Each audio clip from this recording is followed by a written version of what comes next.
বাইরে বিভিন্ন স্টেটে বাঙালিদেরকে দেখে চিহ্নিত করে ভাষার জন্য তাদের উপরে আক্রমণ করাটা, বিশেষ করে যেখানে বিজেপি সরকার হিসাবে যেখানে ছিল সেখানে কিন্তু বাঙালিদেরকে অ্যাটাক করা হয়েছে।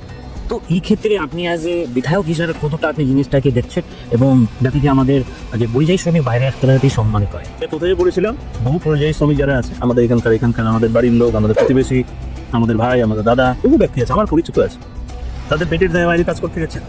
বিজেপি সরকার যেখানে আছে সেখানে তারা সব থেকে বেশি সুরক্ষিত আছে। আমাদের ওয়েস্ট বেঙ্গলে আপনি এসআইআরকে নিয়ে যে বিভিন্ন রকমের পরিকল্পনা চলছে বিভিন্নভাবে করছে, যেটা ইলেকশনের সময় এসআইআর বিজেপি সরকার ডাইলেক্টলি নিয়ে এসেছে, সেটা ভোটকে মুসলিম ভোটকে মাইনাস করার জন্য। তো এই ক্ষেত্রে আপনার এসআইআর নিয়ে কি বক্তব্য রয়েছে? ভোটার লিস্টের নাম তাদের থাকে, ভারতীয়দের থাকে, তো পাকিস্তানের লোকের নাম থাকবে। তো যদি কোনো রোহিঙ্গার নাম থাকে ভোটার লিস্টে, আমি কথা বলছি, কথার কথা না আছে, তাদের নাম থাকবে বলছি ডেল ভোটার মারা গেছে। আমি চ্যালেঞ্জ করে বলছি, আপনি ভোটার লিস্ট খুলুন, আপনি সমস্ত বুথে ভোটার লিস্ট করুন। আমি চ্যালেঞ্জ করে বলছি প্রতিটা ভোটার লিস্টে মৃত ভোটার।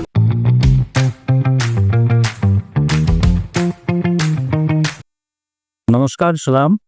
নই সোচ রাষ্ট্রিয়কেশন এই এপিসোডে আপনাদের প্রত্যেককে স্বাগত। আমাদের এই রাষ্ট্র বিকাশের মাধ্যমে আমরা এই নই সোচ যেটা আমরা করে যাচ্ছি, আমাদের এই পডকাস্টের মাধ্যমে আমরা সাধারণত রাজনৈতিক এবং আমরা সামাজিক বিভিন্ন বিষয় নিয়ে আমরা আলাপ আলোচনা করি। আমাদের গণতন্ত্র মানি যে আমাদের প্রত্যেকটা জনসাধারণ থেকে অ্যাকাউন্টেবিলিটি হওয়া দরকার। তো সেই সূত্রে আমাদের কাছে এক এক করে গেস্ট আসে আমাদের এই পডকাস্টের মাধ্যমে, এবং 5 ইয়ার্সে কতটা আমাদের গভর্নমেন্ট কীভাবে আমরা কাজ করব, আমাদের দেশকে কীভাবে ডেভেলপের জায়গায় নিয়ে যাব, সেই সমস্ত নিয়ে আমরা প্রশ্ন এক এক করে দেব। আমরা আমাদের এই পডকাস্ট সাধারণত পরিচালিত করছে রাষ্ট্র বিকাশ কেন্দ্র, এবং আমাদের এই রাষ্ট্র বিকাশ কেন্দ্র সাধারণত বিজনেস ইকোসিস্টেমের উপরে কাজ করে, এবং জিপিএল গ্রান্ড প্রিমিয়ার লিগ প্রত্যেক জিপি স্তরে ছেলেদেরকে একটা প্ল্যাটফর্ম দেয়, যারা উৎসাহিত থাকে তারা যাতে নিজের জিপি স্তরে খেলা অর্গানাইজ করতে পারে। আপনার স্ক্রিনে আমাদের নাম্বার দেখতে পাচ্ছেন, আমাদের এই ফোন নাম্বারে আপনি কল করতে পারে, এবং নিজের জিপি স্তরে যদি আপনারা খেলা অর্গানাইজ করাতে চান, বা আপনাদের জিপিতে যদি বিজনেস ইকোসিস্টেম ডেভেলপ করতে চান, তাহলে আমাদের রাষ্ট্র বিকাশ কেন্দ্রে যে ফোন নাম্বারটা দেখতে পাচ্ছেন আপনারা কল করতে পারবেন। এছাড়া আমাদের IT unit consultancy services private limited আমাদের এই পডকাস্টকে স্পন্সর করছে। আমাদের আইটি ইউনিট সাধারণত বিজনেস কনসালটেন্ট, এবং এটা পলিটিক্যালি স্ট্র্যাটেজিস্ট সাপোর্টস করে। আপনারা যদি কোনো রকমের সাপোর্টস, বিজনেসকে এনহ্যান্স করার যদি কোনো সাপোর্টস চান, তো আমাদের যে স্ক্রিনে যে নাম্বার দেখতে পাচ্ছেন আপনি আমাদেরকে কল করতে পারেন। ওকে, যাই হোক, আমাদের আজকে গেস্ট আমাদের সঙ্গে যুক্ত রয়েছেন আমাদের কোলমান্দার এমএলএ গোপাল চন্দ্র সাহা। নমস্কার।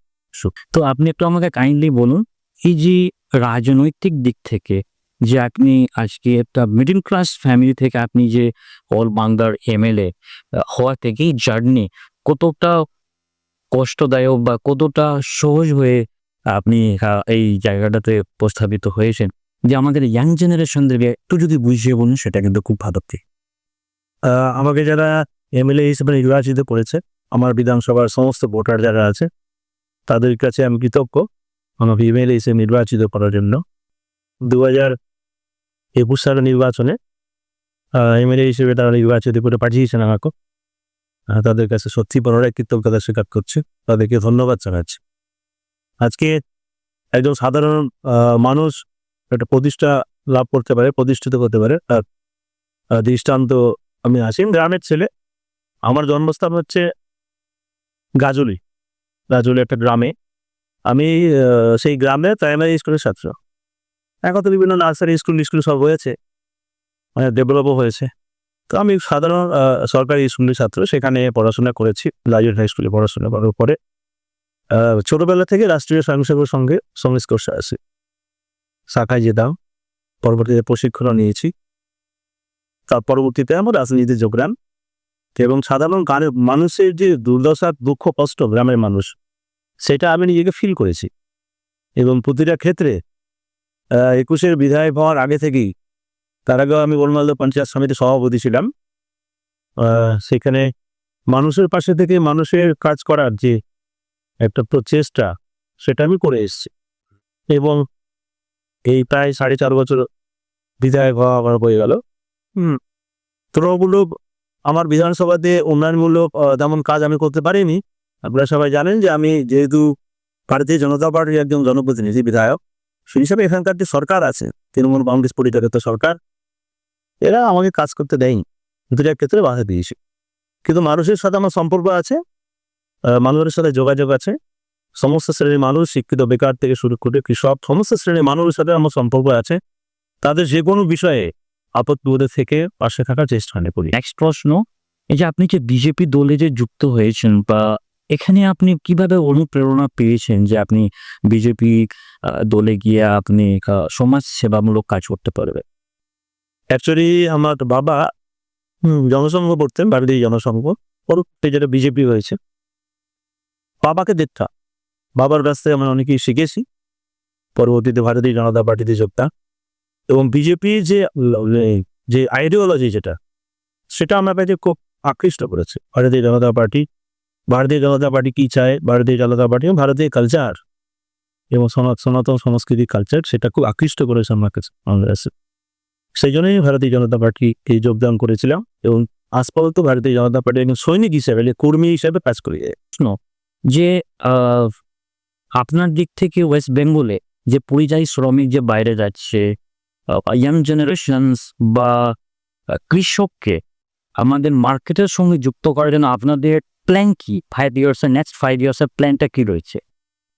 যেটা আমি বললাম, যে সমস্যার কথা বললাম, সে সমাধান সরকারের হাতে আছে। আজকে কেন্দ্রীয় প্রকল্প, বহু প্রকল্প আছে কৃষককে স্বাবলম্বী করার জন্য। প্রধানমন্ত্রী সিঞ্চাই যোজনা আছে, যে সমস্ত জমিতে সেচের ব্যবস্থা নাই। কেন্দ্রীয় প্রকল্প এক্সিকিউশন হচ্ছে না। কেন্দ্রীয় প্রকল্প যদি এক্সিকিউশন হয়ে যায়, তাহলে 3টা করে ফসল স্বাবলম্বী হবে চাষিদের হাতে পয়সা আসবে। সেটা করতে হবে। আজকে যে উৎপন্ন ফসলের ন্যায্য দাম, যেটা সেন্ট্রাল গভর্নমেন্টের তো তার রেট ঠিক করা আছে, সেই রেটে তো চাষিরা তার ফসল বিক্রি করতে পারছে না। সেটা যদি গভর্নমেন্ট এক্সিকিউশন করে দেয়, আমাদের সরকার আসলে আমরা সেটা করবো। আমরা বলছি মানুষকে যে ডবল ইঞ্জিন সরকার তৈরি কথা বলছে আপনার সেন্ট্রাল আছে, মোদীজির নেতৃত্বে সরকার। আমাদের এখানে বিজেপি সরকার যদি রয়ে যায়, আমরা সঠিক এখানে যে মানুষের যে ডিমান্ড যেটা আছে, মানুষের যে চাহিদা আছে, যে উন্নতির কথা আপনি বলছেন, যে ডেভেলপমেন্টের কথা আপনি বলছেন, প্রকৃত সেটা সম্ভব হয়, আদারওয়াইজ সম্ভব হয় না। কারণ এখানকার সরকার, এখানে মমতা ব্যানার্জি যে সরকার, এদের সৎ ইচ্ছা নাই। এদের শুধু একটাই, কি করে ইনকাম করা যায়, কি করে কামানো যায়, কি করে প্রফিট আসতে করা যায়। এটাই যদি উদ্দেশ্য থাকে, তাহলে সেই এলাকার, সেই জেলার, সেই বিধানসভার উন্নয়ন সম্ভব নয়। একমাত্র বিকল্প হচ্ছে বিজেপি আসলে আমরা এটা করব। অবশ্যই তার সঙ্গে সঙ্গে যে ইয়াং জেনারেশনদের যে প্রকল্প বা এই যে ইয়াং জেনারেশন যেভাবে ধরেন স্কিলস, অনেক ছেলেদের আমাদের ওয়েস্ট বেঙ্গলের ট্যালেন্টেড ছেলেরা, কিন্তু এডুকেশনাল আপনি যদি দেখেন তারা ইন্টারন্যাশনালি খুবই সুন্দর, কিন্তু স্কিল না থাকার জন্য তারা কিন্তু খুব ভালো জায়গায় যেতে পারছে না। তো আপনাদের সরকারি হিসাবে বা আপনার যে নেক্সট 5 ইয়ার্সের এর পরিকল্পনা কি রয়েছে? স্কিলের উপরে আপনাদের কি পরিকল্পনা রয়েছে?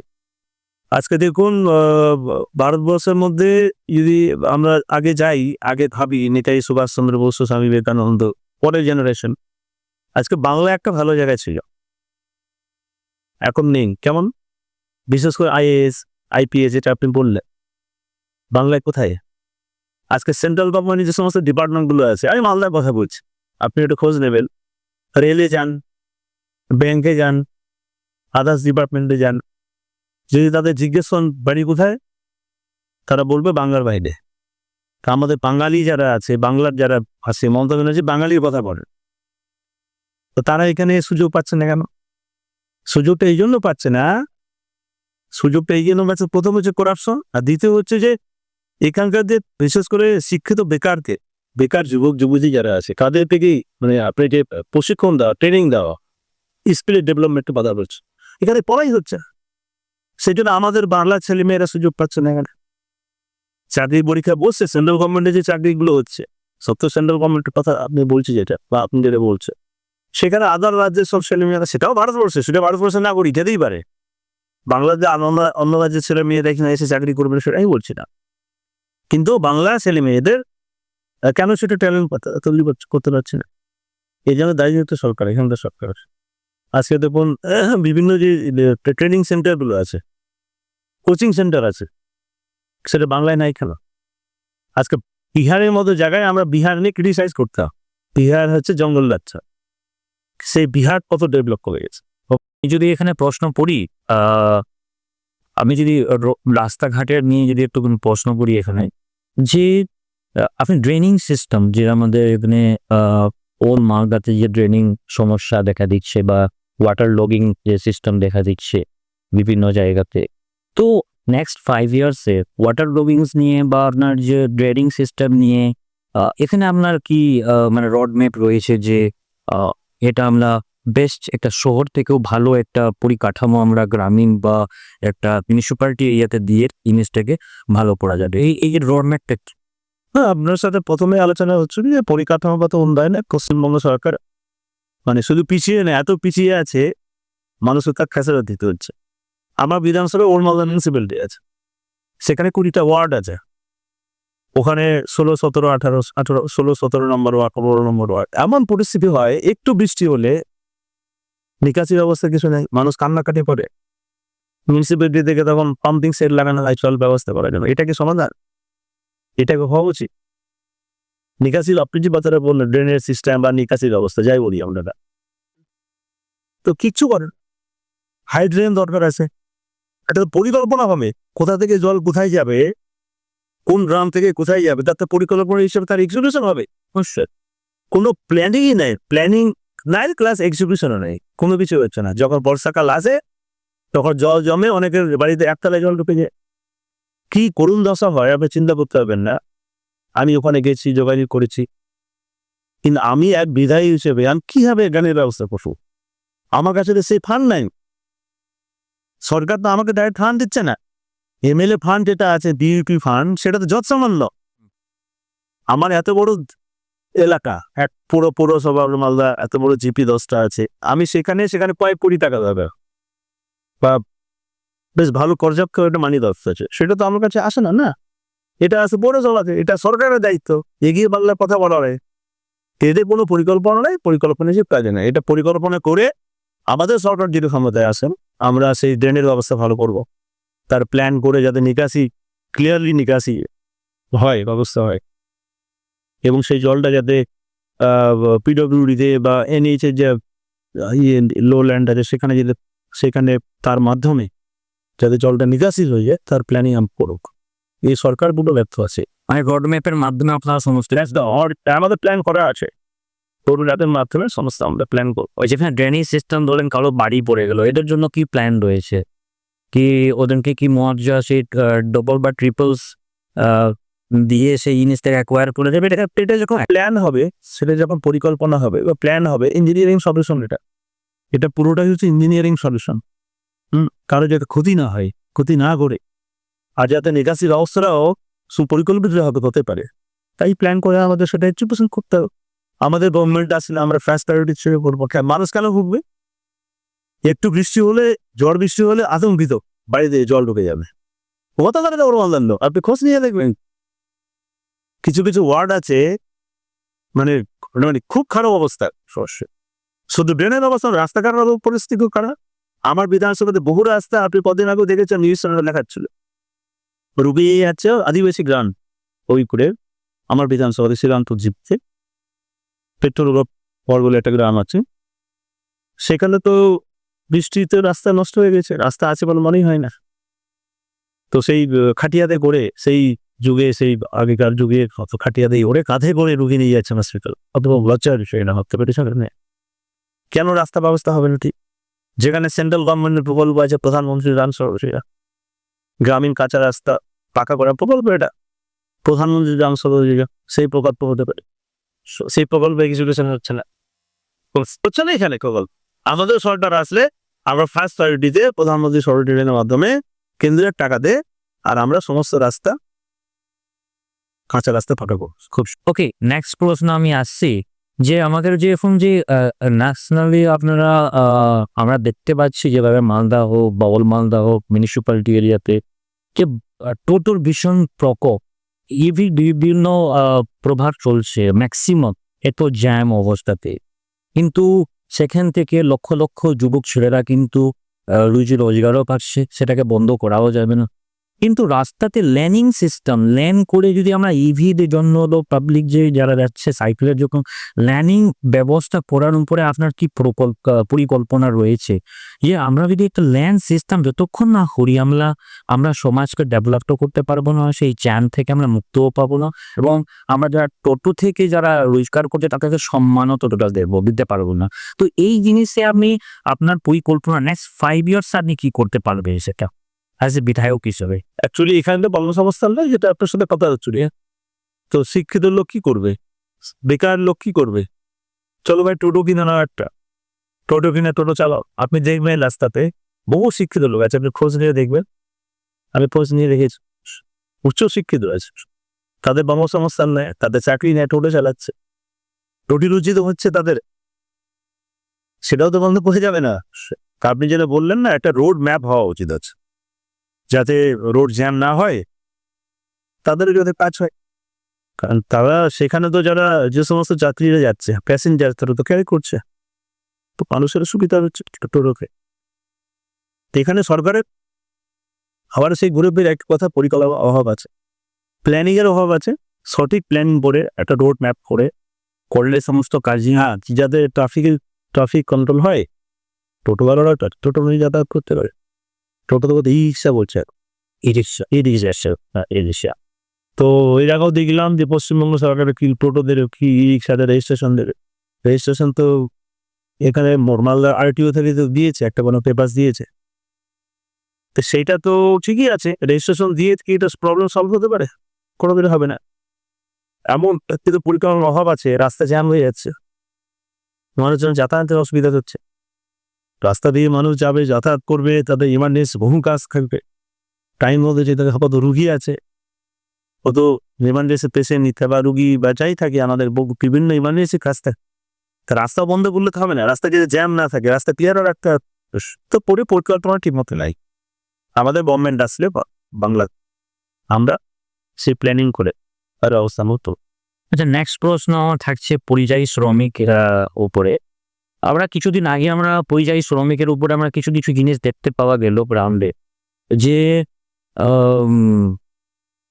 বাইরে বিভিন্ন স্টেটে বাঙালিদেরকে দেখে চিহ্নিত করে ভাষার জন্য তাদের উপরে আক্রমণ করাটা, বিশেষ করে যেখানে বিজেপি সরকার হিসাবে যেখানে ছিল সেখানে কিন্তু বাঙালিদেরকে অ্যাটাক করা হয়েছে।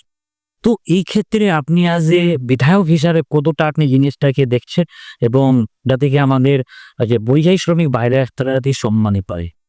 আমি প্রথমেই বলেছিলাম, বহু পরিযায়ী শ্রমিক যারা আছে আমাদের এখানকার আমাদের বাড়ির লোক, আমাদের প্রতিবেশী, আমাদের ভাই, আমাদের দাদা, বহু ব্যক্তি আছে, আমার পরিচিত আছে, তাদের পেটের দায়ে বাইরে কাজ করতে গেছে। বিজেপি সরকার যেখানে আছে সেখানে তারা সব থেকে বেশি সুরক্ষিত আছে। এগুলো তৃণমূলের অপপ্রচার, মমতা ব্যানার্জি তৃণমূল কংগ্রেসের অপপ্রচার। বিজেপি নাকি বাংলা বিরোধী, বাঙালি বিরোধী। বিধানসভায় একটা প্রস্তাব নিয়ে এসেছিলেন, বিধানসভা সেশনে উনি একটা বিল নিয়ে এসেছিলেন, রেগুলেশন নিয়ে এসেছিলেন, বিল না প্রস্তাব, একটা বিল হয় না। তো সেখানে কি ছিল, বিজেপি বাঙালি বা বাংলা বিরোধী। অদ্ভুত বিষয়। আরে বিজেপি যে প্রতিষ্ঠাতা ডক্টর শ্যামাপ্রসাদ মুখার্জি, তিনি তো বাঙালি, সেই তো কলকাতার লোক, বাংলা বিরোধী কি করে হয়ে যাবে? আমরা কোনো বাঙালি, বিহারি, গুজরাটি বলে আমরা কিছু করি না, আমরা ভারতবর্ষে, আমরা সবাই ভারতীয়, আমরা সবাই ভাই ভাই। তারা ওখানে অনেক সুরক্ষিত আছে। আপনি দেখবেন সোশ্যাল মিডিয়ায় অনেকে পোস্ট করেছে, আমাদের মুখ্যমন্ত্রী বলেছে তোমরা চলে এসো, বাংলায় চলে এসো, কাজ দেবো। কিসের কাজ? তারা বলেছে বাংলাতে যাবো, কাজ করবো কি, কত টাকা ইনকাম করবো মাসে? আপনি আমাদের কর্মসংস্থান দেবেন, কাজ দেবেন? কোথায় কর্মসংস্থান, কোথায় কাজ? বাংলায় চলে আসলে হয়ে যাবে। কোনো বাঙালিদের প্রতি কোনো অত্যাচার হয়নি বিজেপি শাসিত আছে, তারা বেশি করে সুরক্ষিত আছে। আপনি গুজরাটের খোঁজ নিয়ে দেখুন, আপনি যেখানে মধ্যপ্রদেশ হোক, উত্তরপ্রদেশ হোক, খোঁজ নিয়ে দেখুন, তারা ভালো জায়গায় আছে, ভালো পরিস্থিতিতে আছে। কখনোই বাঙালি বিদ্বেষী বিজেপি নয়। আমরা তো বাঙালি, আমরা রাজকীয় বিজেপি করি না, আমরা তো বাংলার অধিবাসী, এখানকার আমার জন্মস্থান এখানে। এগুলো সব বিভ্রান্তি করে হাওয়া বার করার চেষ্টা করছে। এখানে তো শিক্ষিত বেকারদের কোনো কর্মসংস্থান নেই, কোনো কাজ নেই, চাকরি নেই, কোনো শিল্প নাই। এই কর্মসংস্থান হবে কি করে? কোথাও যদি অঘটন ঘটে সেই ক্ষেত্রে আপনি যে তাদেরকে প্রোটেক্ট দেওয়ার জন্য কিছু তো অবশ্যই কিছু রয়েছে। এই জায়গায় আমি কি মানে আমাদের যে পরিযায়ী শ্রমিক বাঙালিরা যে যাচ্ছে তাদেরকে কি বলতে চান এই ক্ষেত্রে? আপনি তার জন্য দাঁড়িয়ে রয়েছেন না? হ্যাঁ, তাদের পাশে আমরা সবসময় আছি। ভারতীয় জনতা পার্টি আছে।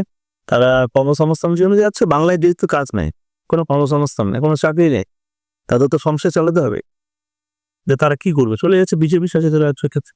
আপনি খোঁজ নিয়ে দেখুন, বিজেপি সরকার যেখানে আছে সেই রাজ্যে তারা চলে যাচ্ছে, সেখানে তারা কাজ পাচ্ছে, কর্মসংস্থান পাচ্ছে, বিভিন্ন জায়গায় কাজ করছে, তারা সুরক্ষিত আছে। বিজেপি সরকার তা সেটা অঙ্গীকার করতো, বিজেপি অঙ্গীকারবদ্ধ তাদের সুরক্ষা দেওয়ার। বিজেপি সবসময় আছে। ওকে, নেক্সট প্রশ্ন আমার এসআইআর এর উপরে থাকবে।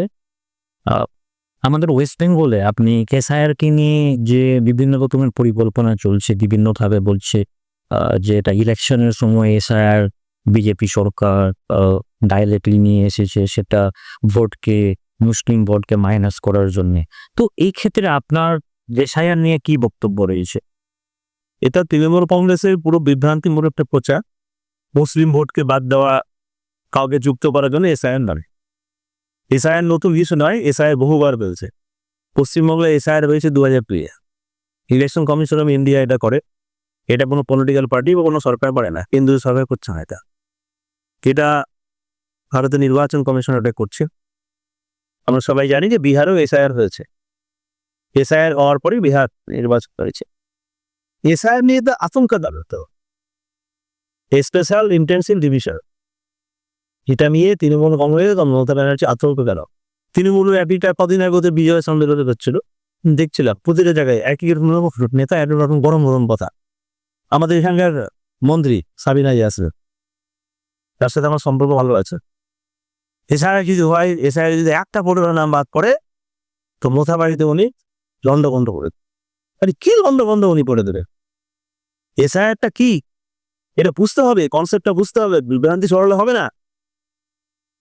ভোটার লিস্টের নাম কাদের থাকে? ভারতীয়দের থাকে তো, না পাকিস্তানের লোকের নাম থাকবে? তো যদি কোনো রোহিঙ্গার নাম থাকে ভোটার লিস্টে, আমি কথার কথা বলছি, কথার কথা না আছে, তাদের নাম থাকা উচিত। ডেল ভোটার মারা গেছে, আমি চ্যালেঞ্জ করে বলছি, আপনি ভোটার লিস্ট খুলুন, আপনি সমস্ত বুথে ভোটার লিস্ট করুন। আমি চ্যালেঞ্জ করে বলছি, প্রতিটা ভোটার লিস্টে মৃত ভোটারের নাম আছে। আমি দেখেছি নিজে, প্রতিটা ভোটার লিস্টে আছে। মৃত ভোটারের নাম ভোটার লিস্টে থাকবে কেন? আমি সেটাকে সত্য বলেন। ডিডুপ্লিকেট ভোটার, একজন ভোটারে একাধিক জায়গায় অনেক রকম, সবাই না, অনেক আছে, ও ভোটার আছে, আমরা ভেরিফাই করেছি যে একাধিক জায়গায় নাম থাকবে। এটা থাকা উচিত, এটা থাকা উচিত তাই না? এই কিন্তু ভোটারের নাম থাকা উচিত উচিত। এটা মমতা ব্যানার্জির আতঙ্কটা এই জন্য যে এই ভোটারগুলোকে রেখে আর তাদের ভোট পোল করে রিগিং করে আর নির্বাচনে জেতা, এই ভোটারের নামগুলো বাদ পেলে সবচেয়ে ভোটার লিস্ট করার জন্য এসআইআর। এই জায়গাতে যদি আপনি আমাদের যে বায়ো সিস্টেমস রয়েছে, এটা আধার কার্ডকে অ্যালাইন করিয়ে করা, তো এখানে তো অটোমেটিক্যালি আমাদের নেগেটিভ যেটাই থাকবে না কেন সে সমস্ত কিছু ভুয়ো ভোটার্স অটোমেটিক্যালি বেরিয়ে আসবে। কিন্তু এখানে এই ক্ষেত্রে আধার কার্ডের সঙ্গে এটা সুপ্রিম কোর্টেও সেটা বলেছেন। তো এখানে নেগেটিভটা কোথায় আছে? আধার কার্ডের সঙ্গে অ্যালাইন করিয়ে কাজটা করা এসআইআরকে, তো এখানে আপনি কি বলবেন? না, আধার কার্ডের বিবেচনার জন্য সুপ্রিম কোর্ট যে ডাইরেকশন দিয়েছে সেটা ইলেকশন কমিশন বিবেচনাধীন আছে। এবং তো এসআইআর হচ্ছে কি ভোটার লিস্ট, সেটা 2002-এর ভোটার লিস্টে যাদের নাম আছে তাদের নাম তো চলে আসবে অটোমেটিকলি 2025-এ, যদি সে মৃত না থাকে, যদি সিটিং না হয়ে থাকে। এবার পরবর্তীতে যারা ওপার বাংলা থেকে এসছে, অনেক বহু লোক আছে যারা, বিশেষ করে যারা শরণার্থী যারা আছে, যারা হিন্দু, যারা ধর্মের কারণে বিতাড়িত হয়ে ওপার থেকে এখানে এসছে, ভারতবর্ষের তো সরকার তাদের পক্ষে আছে। শরণার্থী যেহেতু, ভারতবর্ষ তো হোমল্যান্ড, হিন্দু ল্যান্ড, এটা কারণ দ্বিজাতি তত্ত্বে দেশ ভাগ হয়েছিল, পাকিস্তান আলাদা রাষ্ট্র হয়েছিল। তো সেই ক্ষেত্রে এবং এখানকার যারা মুসলিম আছে, যারা ভারতীয় নাগরিক, তাদের নাম এখানে থাকবে, তাদেরকে গড়ানোর বিষয় নেই। ভারতীয় নাগরিক যারা, ভারতীয় মুসলিম যারা, তাদের নাম তো থাকবে, তাদের নাম বাদ যাবে কেন? বা তাদেরই নাম যাবে যারা ওপার থেকে এসছে, যারা কোনো প্রবেশকারী, যারা আমাদের ভাগ নিতে এসছে এখানে, প্লাস যারা ডেথ ভোটার, মৃত ভোটার, ডিডুপ্লিকেট ভোটার, প্রায় 1 কোটি ভোটারের নাম বাদ যাবে। আমরাও সার্ভে করেছি, ওয়েস্ট বেঙ্গলে, ওয়েস্ট বেঙ্গলে 1 কোটি ভোটারের নাম বাদ যাবে, এসআইআর হবে। এসআইআর যদি না হয় ইলেকশন কমিশন ইলেকশন পারবে না, আপনাকে বলছে। হ্যাঁ এসআইআর হবেই, কিন্তু আপনি যে পরিযায়ী, আপনি যে বিদেশি বর্ডার করতে গেলে বললেন, এখানে বিহারে কিন্তু ইলেকশন কমিশন সেই রকমের কিছু বলেনি যে কতটা বিদেশি নাগরিক এখানে এসআইআর ধরা করেছে, কিন্তু এখনো কোনো রকমের সেটা নেই। আপনি এই জায়গাটা আপনি কি বলতে গেছেন? না, ইলেকশন কমিশনের বাদ দিবে না, মৃত ভোটার, ডেথ ভোটার যেটা, না তা বিদেশি বর্ডারের কোথাও ওখানে। এখন শুনি তো ইলেকশন কমিশন তো কাজ করে বিএলওর মাধ্যমে, প্রতিটা বুথে বুথ লেভেল অফিসার নিয়ে পড়েছে ইলেকশন কমিশন। বিহারেও করেছিল, এখানেও করেছে। বুথ লেভেল অফিসাররা বাড়ি বাড়ি যাচ্ছে, বাড়ি বাড়ি যেয়ে ভেরিফিকেশন করছে। এখনো বাংলায় ডিক্লেয়ার হয়নি, কিন্তু না হয়েও আমরা যেটা খবর আছে, election commission district magistrate, district election officer উনি, তো সেখানে সমস্ত যারা বিএলও নিয়োগ হয়েছে আর তাদেরকে দিয়ে এই ভোটার ভেরিফিকেশনটা চলছে, সেখানে তো কোনো অসুবিধা হয়নি।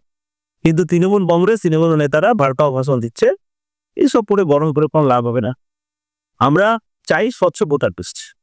আমরা ভারতীয় জনতা পার্টি, আমাদের নেতৃত্ব, আমরা চাইছি স্বচ্ছ ভোটার লিস্ট পাবলিশ হোক।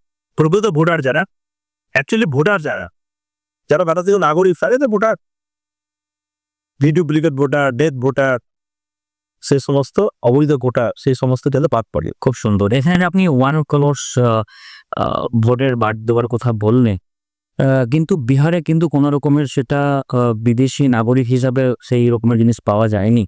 এখানে সেই অনুরূপে যদি কেউ পিআইএ ফাইল করে যদি এখানে সুপ্রিম কোর্টে বা এনএইচআরসিতে তারা যদি কোনো অ্যাকশন নেই যে এখানে এসআইআর স্টপ করা হয় ওয়েস্ট বেঙ্গলে, যদি সেই রকমের পিআইএল যদি ফাইল হয়, যে বিহারে সেই রকমের কোনো কিছু রিপোর্ট পাওয়া যায়নি। এখন এখানে শুরু হয়নি, তাই এখন ওয়েস্ট বেঙ্গল অনুযায়ী ফাইল হয়নি।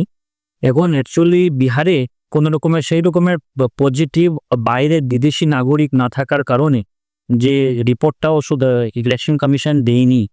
কিন্তু ওয়েস্ট বেঙ্গলে সেটা যদি সেইভাবে যদি রিপোর্ট না থাকে, যদি ওয়েস্ট বেঙ্গল থেকে কেউ যদি পিআইএল ফাইল করে, তো এখানে এই মতে আপনি কি বলবেন? বিহার আর বাংলা মিলালে হবে না। পশ্চিমবঙ্গ হচ্ছে বাংলাদেশের বর্ডার, পূর্ব পাকিস্তান, পশ্চিম বাংলাদেশ। বাংলাদেশের কি পরিস্থিতি আপনি জানেন, আমি জানি। বিহার বাংলাদেশের বর্ডার না। এখানে আমি দায়িত্ব নিয়ে বলছি, ওপার থেকে আসে, এপারে রিক্সা কাজ করে চলে যায়, পরে কি করে হচ্ছে এটা আমি দায়িত্ব নিয়ে বলছি। আমি আপনার প্রমাণ দেখাবো, ভোটার লিস্টের নাম আছে বাংলাদেশের লোকের, আমার বিধানসভাতে আছে। আমি দায়িত্ব নিয়ে বলছি, আপনাদের এসআইআর চালু হোক, আপনি দেখতে পাবেন। আপনার আমি অন দ্য রেকর্ড বলছি, এরকম বহু আছে যারা বাংলাদেশি ভোটার, ওখানেও নাম আছে, এখানেও নাম আছে। এখানে দাদাগিরি করে, তৃণমূল করে, সেই জন্য তৃণমূল আতঙ্কিত না যে আমার ভোটার বাদ পড়ে যাবে। এতে তো অনেক হিন্দু ভোটারও রয়েছে, সেটা আপনি হিন্দু ভোটার যাওয়া তো সিএ আছে না। হিন্দুস্তান তো হিন্দু ল্যান্ড, তো এটা আমার ভারতবর্ষের হিন্দু ল্যান্ড। তার জন্য তো কেন্দ্রীয় সরকার সিএ চালু করেছে। ডেভেলপমেন্ট অ্যাক্টে রেজিস্ট্রেশন করাবে, ইমপ্লিমেন্ট হয়নি। হ্যাঁ, ইমপ্লিমেন্ট হয়ে গেছে, রেজিস্ট্রেশন চলছে, হিয়ারিং হচ্ছে, ডিস্ট্রিক্ট লেভেল কমিটি তৈরি হচ্ছে, অলরেডি চলছে। তারা রেজিস্ট্রেশন আমরা কেন করাবো? আমরা সিএতে নাম উঠাবো। যারা ভারতীয় নাগরিক, হিন্দু ভাই যারা ওপার থেকে ধর্মীয় কারণে, ধর্মীয় অত্যাচারিত হয়ে আমার পশ্চিমবঙ্গে এসছে, আমার মালদা জেলায় এসছে, তারা এখানে থাকবেই, তাদের একটা নাম্বার যাবে না। কেন যাবে না? ভারত সরকার, বিজেপি সরকার সিএএ, সিটিজেনশিপ অ্যামেন্ডমেন্ট অ্যাক্ট করেছে, এবং সিএদের রেজিস্ট্রেশন আমরা করাবো এবং ভারতীয় নাগরিকত্ব শেখাবে। এইগুলো জিনিসে যদি সুপ্রিম কোর্টে কেউ ফেয়ার ফাইল করে যদি স্টপ করে দেওয়া হয়, এই ক্ষেত্রে আপনি কি বলবেন? তো কি বিচার দেবো সে ভোটের ব্যাপার, ভোটের ভোটে আমরা কেমন হয় না। খুব সুন্দর করে। তো ধন্যবাদ। আজকে আমাদের এই পডকাস্টে আশা করছি সমস্ত রকমের জিনিস নিয়ে আমরা আলাপ আলোচনা করলাম। গ্রাউন্ডে কি রকমের কেমন প্রশ্ন আমাদের সমাজে কিভাবে এগিয়ে নিয়ে যাওয়া যাবে, ডেভেলপ করা যেতে পারে, এবং আমাদের যে গ্রাউন্ডের যে পলিটিক্যালি যে কথাবার্তা, সেই সমস্ত জিনিস নিয়ে আমরা আলোচনা করলাম। ধন্যবাদ।